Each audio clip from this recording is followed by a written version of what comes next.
Que alegria estarmos juntos novamente, falando da doutrina espírita, falando do Evangelho do Cristo. Seguindo a homenagem que o Grupo Aulas da Vida está fazendo neste mês, o mês das mães, hoje o tema do nosso encontro é a sublime missão de Maria de Nazaré. Lembrando que as palestras do Grupo Aulas da Vida, do Centro Espírita Amor e Caridade da cidade de Bauru, são também transmitidas para a TV Chico Xavier, a Sintonia do Bem, na cidade de Campina Grande. Disse então Maria: Eu sou a serva do Senhor, cumpra-se em mim segundo tua palavra. Evangelho de Lucas, capítulo 1, versículo 38. Junto da cruz, o vulto agoniado de Maria produzia dolorosa e indelével impressão.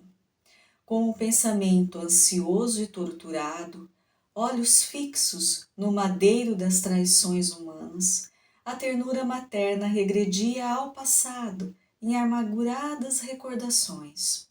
Ali estava, na hora extrema, o filho bem-amado.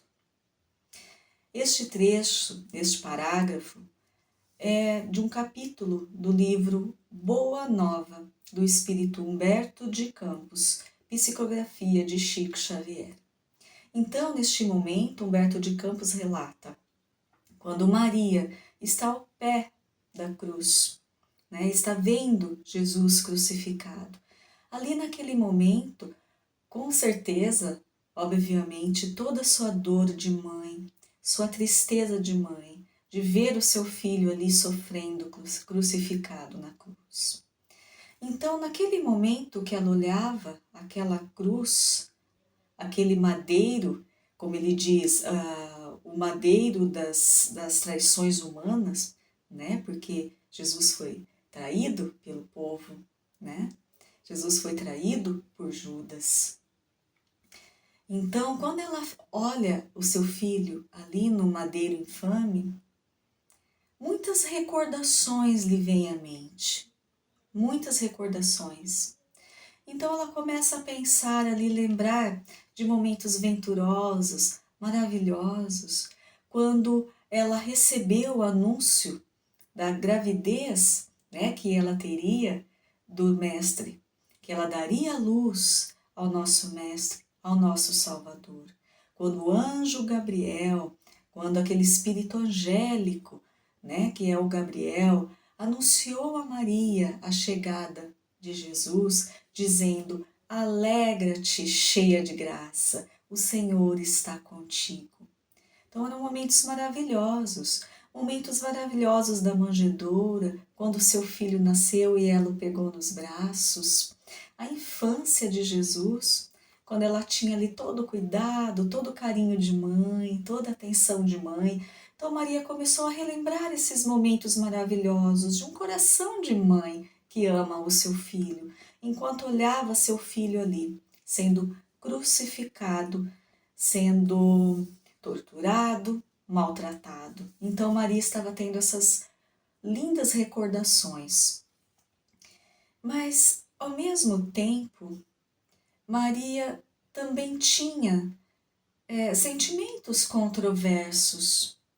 Ela estava ali também pensando por que aquilo estava acontecendo ao seu filho.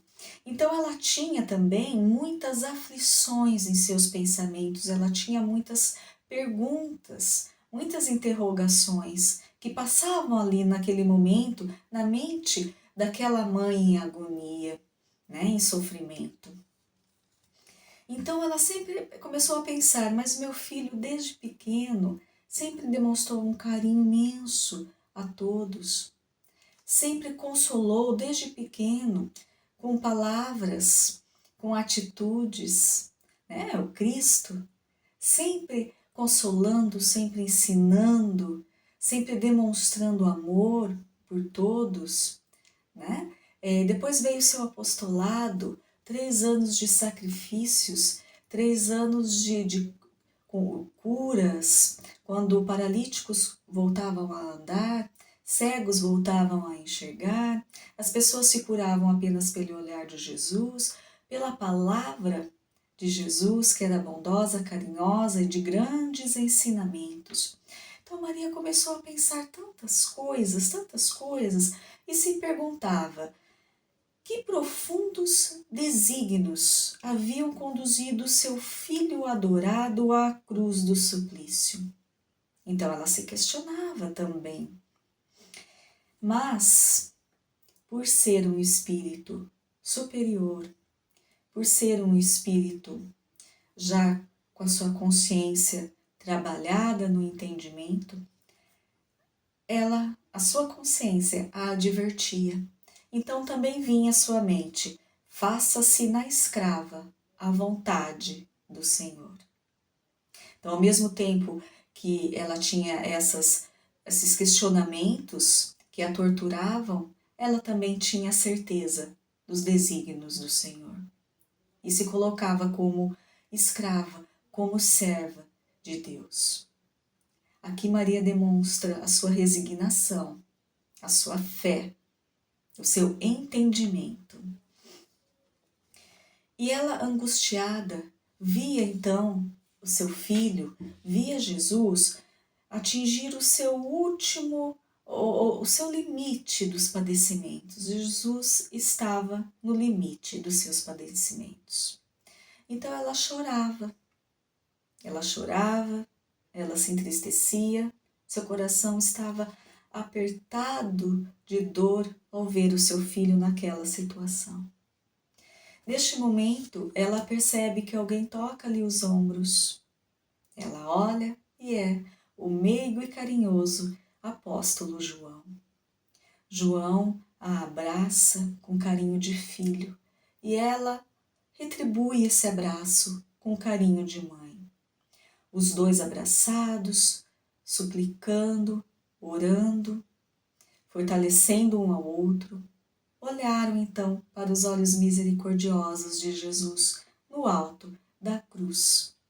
Nesse momento, então, Jesus olha para Maria e diz: Mãe, eis aí o teu filho. Volta o olhar para João e diz: Filho, eis aí a tua mãe. Neste momento, Jesus, como em todos os momentos da sua existência, foi de grande ensinamento para nós, vivendo o Evangelho, trazendo o Evangelho vivo para nós. Então, neste momento, através de Maria, através da dor daquele espírito, através daquele olhar suplicante de sua mãe, ele nos traz um profundo ensinamento. Jesus então quis dizer que o amor deve ser universal, que o amor verdadeiro, aquele que ele ainda espera que sintamos, é um amor que não tem limites, que ele ultrapassa as paredes do nosso lar. Então, para um espírito que é já muito superior, por um espírito que já tem esse amor incondicional, como ele o tinha, já não existe mais apenas o laço familiar. Não existe mais só o amor pela mãe, pelo pai, pelo filho, pelos irmãos. É um amor geral, é um amor para todos, porque todos são considerados seus irmãos. E isso que Jesus está falando para Maria e falando para João. Esse amor que os dois olham, que os dois sentem e transmitem através do seu olhar para Jesus, ele está falando, este amor deve ser universal. Este amor deve ser para todos aqueles que sofrem, para todos os necessitados. Então é uma grande lição do Mestre para Maria. Então Maria, através de Maria, Jesus passa essa orientação para nós, que o amor deve ser universal e ele deve reinar em todos os corações para todos os necessitados. Por muito tempo, ainda esperando a crucificação de Jesus, o fim do martírio do Cristo, João e Maria de Nazaré permaneceram ali, abraçados, fortalecendo-se um ao outro, orando em silêncio, para que tudo logo terminasse. Até que o mestre desfalecido foi tirado da cruz. E então a tempestade mergulhasse a paisagem castigada de Jerusalém em um dilúvio de sombras. Foi o momento que o mestre desencarnou e foi retirado da cruz. Maria e João estavam lá. Eles estavam lá, abraçados, unidos, até o último suspiro de Jesus. Maria de Nazaré é a personalidade sublimada que Emmanuel nos diz no livro A Caminho da Luz, psicografia de Chico Xavier também. Então, Maria de Nazaré é essa personalidade sublimada. Ela teve uma missão complexa e desafiadora, que era receber como filho o nosso Messias, o nosso Salvador. Diz-nos também Emmanuel que quando foi chegado, quando se aproximava o tempo previsto da vinda do Cristo até nós, né, quando Cristo iria reencarnar aqui na Terra, quando ele iria se revestir dessa nossa matéria grosseira e pesada para dar o seu testemunho, os seus ensinamentos para nós, para nos trazer a boa nova. Então, neste momento, quando se aproximava então este momento para a Terra, as entidades angélicas do sistema solar se reuniram para definirem todo o esquema dessa trajetória, para definirem então e tomarem as providências, né, dessa vasta e generosa vinda do Cristo para nós.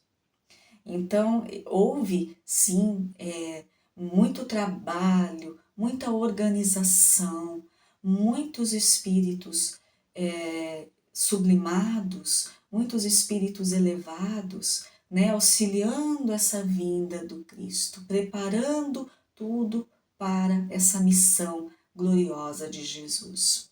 Então foi um trabalho muito planejado e de grande relevância, de grande importância para o mundo espiritual. Afinal, Jesus é o governador do nosso planeta. Jesus nos governa, né? Governa o nosso planeta. Jesus participou da criação do nosso planeta, desde o início.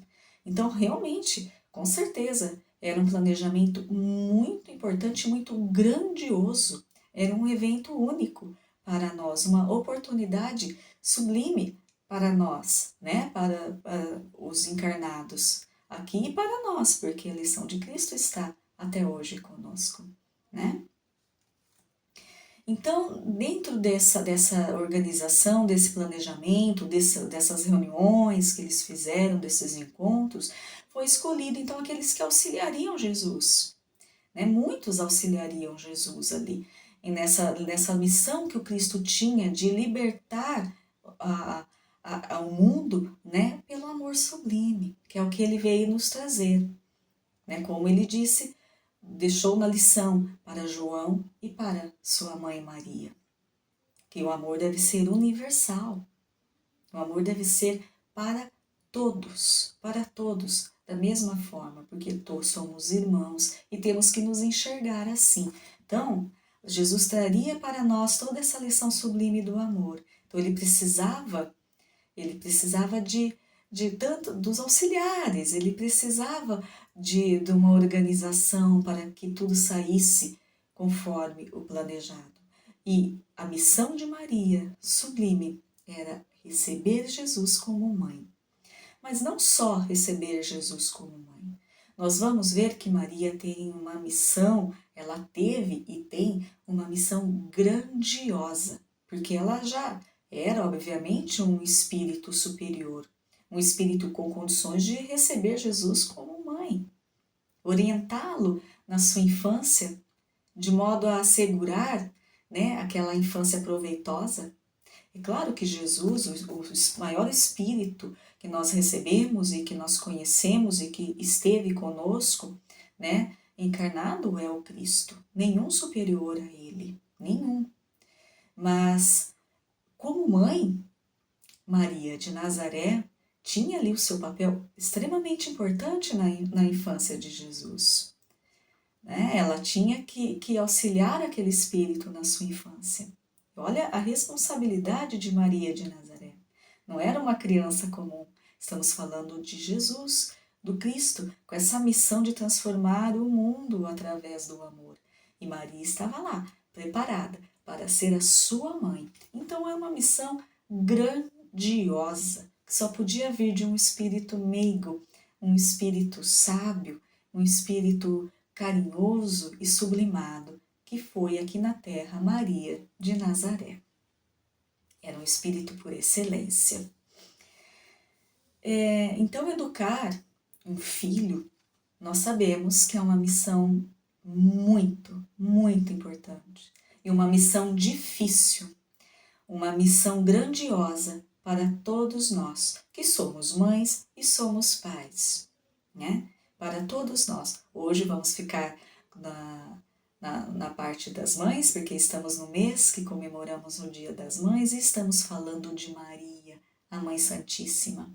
Então é uma missão grandiosa educarmos os nossos filhos. É uma missão difícil, importante, de grande responsabilidade e sublimada. É uma sublime missão educarmos os nossos filhos, né? Então vamos imaginar o nível então de responsabilidade da Maria, mãe de Jesus.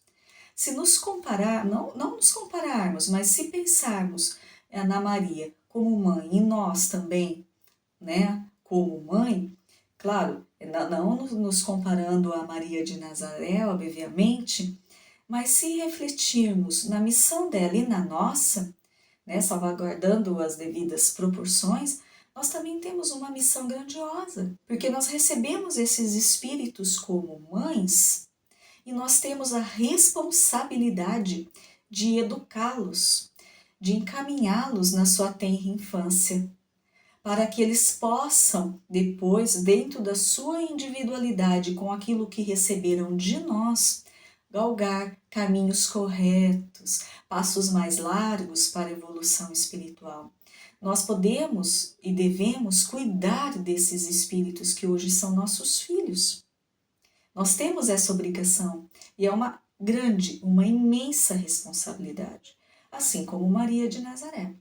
Agora vamos pensar então, mesmo dentro da nossa limitação, vamos pensar em Maria, vendo seu filho querido sendo ultrajado, maltratado, ferido, torturado, caminhando entre as pessoas ali, carregando aquela cruz imensa, pesada, ferindo seus ombros. E as pessoas ali, muitas, né, a maioria das pessoas ali, aplaudindo, felizes de ver o sofrimento daquele filho de Maria. E a Maria sem poder fazer nada, sem poder arrancar a cruz de seus ombros, sem poder auxiliar seu filho, sem poder abraçá-lo, curar as suas feridas. Ela não podia nem chegar perto de Jesus. Imagine a dor do coração de uma mãe que vê o seu filho nessa situação e nada poder fazer naquele momento, nada poder fazer. Então, se nos colocarmos na posição de Maria, né, mesmo dentro das nossas limitações, nós podemos entender essa mãe, a atitude de Maria de Nazaré, como uma verdadeira renúncia. Maria de Nazaré nos mostra, diante da sua vida, diante do Calvário de Jesus, do sofrimento do Cristo, ela nos mostra toda a sua resignação, a sua fé. Ela aceita aquele sofrimento do filho, porque ela sabe que aquilo era a sua missão. Por mais que doa, por mais que seu coração esteja angustiado e apertado pelo amor que ela sente. Mas ela sabia que aquilo tudo era por um amor maior, era a missão do Cristo para a humanidade inteira e ela fazia parte disso. Ela faz parte disso. Então Maria também nos mostra que nos momentos das nossas aflições, nos momentos das nossas angústias, porque queremos ver nossos filhos felizes, ver nossos filhos bem, nossos filhos saudáveis. Queremos o melhor para eles, como Maria queria o melhor para o seu filho. Mas nós sabemos que os desígnios de Deus estão aí e estão para nos auxiliar, para nos auxiliar. Sabemos que o que chega para nós é oportunidade de crescimento e de progresso, tanto para nós como para os nossos filhos. Sofreríamos pelos nossos filhos, sentiríamos a dor dos nossos filhos para que eles não sentissem, com certeza. Mas não é assim que as coisas funcionam.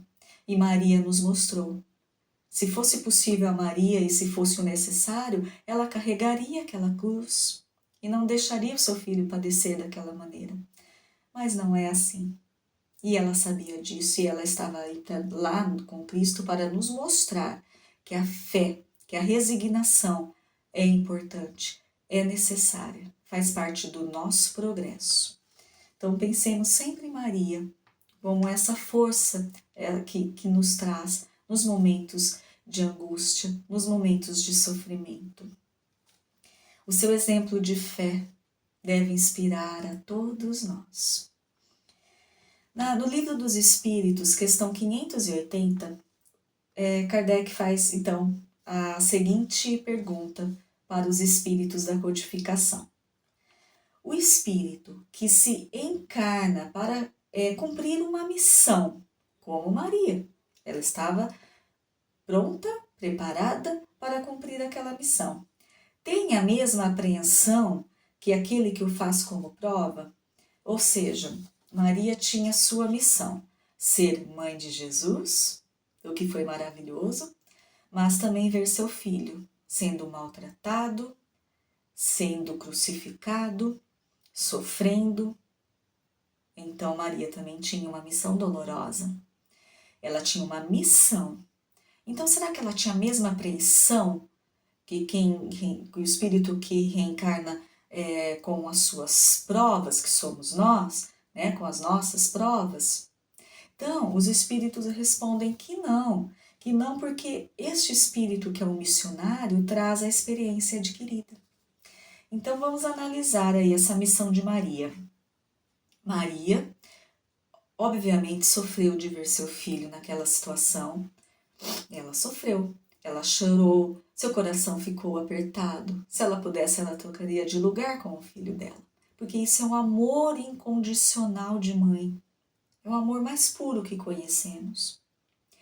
Mas ela não ficou, com certeza, na revolta, na apreensão, no desequilíbrio. Por quê? Porque ela já tinha a experiência adquirida. Maria era um espírito, já é um espírito já evoluído, já sublimado. Ela já fazia parte da equipe do Cristo, ela foi preparada para recebê-lo e para essa missão. Sentiu dor, sentiu sofrimento, sentiu saudades de Jesus, com certeza. Mas soube reconhecer a missão de seu filho diante da humanidade, porque ela já estava preparada para isso. Então, quantos missionários nós não nos vemos, né, no mundo que já existiu e existe, né, que trabalham em prol da humanidade e tem seus sofrimentos. Todos eles têm seus sofrimentos, seus padecimentos, mas eles não têm apreensões, por mais que sofram, porque até o sofrimento é para dar o seu testemunho, para nos trazer o seu ensinamento. Então, são espíritos preparados, com a experiência adquirida, para que possam vir até nós, produzir a sua obra, que é a sua missão, né? E nos trazer a fórmula, vamos dizer assim, de como devemos seguir a nossa vida. Então, são ensinamentos que eles nos trazem. Então, são os missionários a quem devemos observar atentamente e a quem devemos copiar as atitudes, como a Maria, como Jesus, como tantos outros, né, que estiveram entre nós, sendo Jesus o maior de todos eles, porque é o nosso caminho, é o nosso mestre, é a nossa salvação. Então, seguindo. Após a crucificação de Jesus, Maria vai então para a cidade de Bataneia. Bataneia é onde ficavam os parentes de José. Então, ela se refugiou ali, né, na cidade de Bataneia, né. Mas, passado algum tempo que ela ficou ali nessa cidade, João, o apóstolo meigo e carinhoso João, para observar então aquela orientação de Jesus na cruz, que disse: Filho, eis aí a tua mãe. Então, sentindo que Jesus também queria que ele cuidasse de Maria também, né? Então, passado algum tempo, João foi até Maria e fez o convite para ela regressar com ele a Éfeso, que é onde ele morava, ali numa simples choupana, né? E ali fazia o seu apostolado, como todos os outros apóstolos, cada um seguiu o seu caminho e foi realizar a obra que Jesus passou para eles. E a Maria, muito feliz, seguiu com João. E ela ficou com João até o fim, né? Até a sua velhice, até o seu desencarne. Só que Maria em Éfeso, ela não ficou apenas ali esperando o tempo passar e vivendo ali simplesmente na sua choupana simples com João. Não, Maria realizou um grande trabalho do apostolado da Boa Nova. Outra missão de Maria. Maria permaneceu trabalhando nas palavras de Jesus, dando os seus ensinamentos através das palavras do Cristo, curando, atendendo os necessitados, cuidando de todos. E era sempre chamada de Mãe Santíssima, porque era a mãe de Jesus. Então Maria fez um trabalho maravilhoso de dedicação aos necessitados. Todos iam procurá-la. Todos que passavam pela região, todos que ali moravam próximo, todos iam procurar Maria durante toda a sua vida para ouvir uma palavra, para ser curado, para receber o alento do coração meigo daquela mãe. Então a missão de Maria foi muito, muito além da manjedoura. E o Evangelho segundo Lucas, né, o Evangelho de Lucas, é a principal fonte bíblica sobre Maria. Ali é que nós temos a maioria das informações sobre esse espírito e o seu trabalho. Então, por exemplo, como a passagem da visita de Maria a Isabel, a viagem de José e Maria grávida de Galiléia para Belém, né, fugindo do censo, né, que existiu naquela época, então ela fugiu grávida, né, com José. E, enfim, no Evangelho de Lucas, ali nós vamos encontrar a principal fonte mesmo da vida, né, das informações da vida de Maria. Emmanuel nos explica que no livro Paulo e Estevão, Psicografia de Chico Xavier, então ele narra ali a história, né, a vida do apóstolo Paulo, né, e ele conta então que Paulo estava em Cesareia e ficou lá por 2 anos, só que ele ficou preso em Cesareia. E Paulo tinha uma grande vontade de realizar um trabalho de biografia da vida de Jesus, a biografia da vida do Cristo, mas ele estava preso. Por 2 anos ele ficou preso em Cesareia. Então ele pediu a Lucas que então realizasse esse trabalho para ele, né? Que Lucas fizesse então esse trabalho, pedindo assim: a esse tempo o ex-doutor de Jerusalém, que era Paulo, né, que ele tinha sido doutor em Jerusalém, chamou a atenção de Lucas para o velho projeto de escrever uma biografia de Jesus, valendo-se das informações de Maria, sua mãe.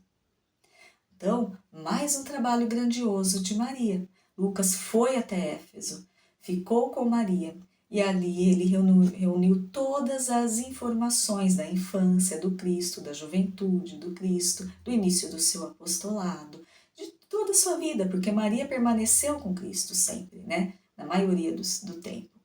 Então ali, Maria passou para ele toda a biografia de Jesus. Então, mais uma missão desse grande Espírito, né? Trazer todas essas informações para que nós pudéssemos conhecer mais profundamente a vida do Cristo. Em um momento de muita angústia, de muita dificuldade de Chico Xavier, o nosso querido Chico Xavier, ele estava num momento muito difícil, né, de sua vida. E ele pediu, em uma oportunidade, ele pediu a Emmanuel que fosse buscar, se fosse de seu merecimento, uma mensagem da Maria Santíssima, para que alentasse seu coração, para que acalmasse, né, o seu sofrimento. Ele pediu a Emmanuel, então, que ele gostaria muito de receber uma mensagem da Mãe de Jesus. E Emmanuel, então, depois de um tempo, trouxe a mensagem da Maria Santíssima. Chico, muito feliz, ansioso, esperando para ver que mensagem a Mãe de Jesus teria para ele. Pegou sua folha, pegou seu lápis e foi então escrever a mensagem. Emmanuel falou o seguinte: escreva a mensagem de Maria Santíssima. Isto também passará. E Chico ficou esperando mais alguma coisa. Só isso. Só isso. Isto também passará. Então foi uma grande lição também para Chico, que ele passa para nós essa lição. E ele tem no seu quarto, na sua cama, talhado assim em madeira essa frase: isso também passará. Para que todo isso, ele diz, né, em algumas entrevistas, tudo. Por quê que ele conta isso? Porque quando ele olha todo dia, né, olhava todo dia para aquela frase, então, para ele saber que Maria Santíssima tinha lhe orientado que os momentos difíceis passarão. As dores, as angústias, todas elas passarão. E também nos dias felizes, para que ele olhasse aquela placa, aquela frase e soubesse sempre agradecer, porque momentos felizes, em algum momento, também passarão. Porque a nossa vida é cíclica. Como nós somos ainda espíritos inferiores e temos tanto aprendizado ainda pela frente, nós temos momentos que se alternam. Então, nós temos momentos difíceis na nossa vida, mas aí também, depois, nós temos momentos alegres e venturosos. E neste momento alegre e venturoso, nós não podemos nos esquecer de sermos gratos, de refletirmos sobre a nossa vida, para que no momento não tão bom assim, nós possamos ter força, entendimento, a fé e a aceitação e resignação de Maria, Mãe Santíssima, para passar por esses momentos com mais tranquilidade, com mais paciência, né? Com a esperança de que tudo irá melhorar. Então, tudo isso, meus amigos, são lições importantíssimas que nós temos que carregar em nós, fortalecer em nós esse entendimento.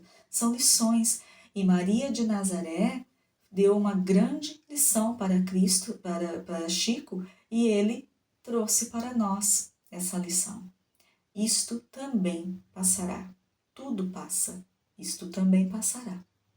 Lição de Maria. Né? E no plano espiritual, Maria continua trabalhando. Maria continua com a sua missão de amor e de auxílio, principalmente aos nossos irmãos suicidas. É um carinho muito grande que ela tem e cuida com toda a sua equipe, com toda a sua falange de espíritos abnegados, de benfeitores, né, que ela comanda. Eles cuidam dos nossos irmãos, além de outros trabalhos, dos nossos irmãos suicidas. Que o exemplo de Maria de Nazaré esteja então em nossos corações, em nossa consciência, de mãe abnegada, de espírito consciente do seu trabalho, da sua missão e da sua responsabilidade, que foi de ser a mãe de Jesus, mas que é também de ser mãe nossa, né? Ser a nossa Mãe Santíssima, a quem pedimos as bênçãos também, a quem rogamos a nossa paz e o nosso equilíbrio. Trajados de branco, apresentavam-se caminhando pelas ruas lamacentas do vale, de um a um, em coluna rigorosamente disciplinada, enquanto, olhando-os atentamente, distinguiríamos à altura do peito de todos pequena cruz azul celeste, o que parecia ser um emblema, um distintivo. Este parágrafo é do livro Memórias de um Suicida, que conta a história de Camilo Castelo Branco, Memórias de um Suicida, de Ivone do Amaral Pereira, né? E conta a história de Camilo Castelo Branco, considerado um dos maiores poetas da literatura portuguesa, né, de todos os tempos, que foi um suicida, né? Então, esse parágrafo, eles nos dá o primeiro relato sobre a legião dos servos de Maria. São esses espíritos, esses benfeitores abnegados que cuidam dos nossos irmãos suicidas. Legião dos servos de Maria, que Maria coordena, que Maria organiza e está à frente, né? Então, é um extenso grupo de espíritos a serviço da Mãe de Jesus, que resgata os miseráveis dos vales das sombras.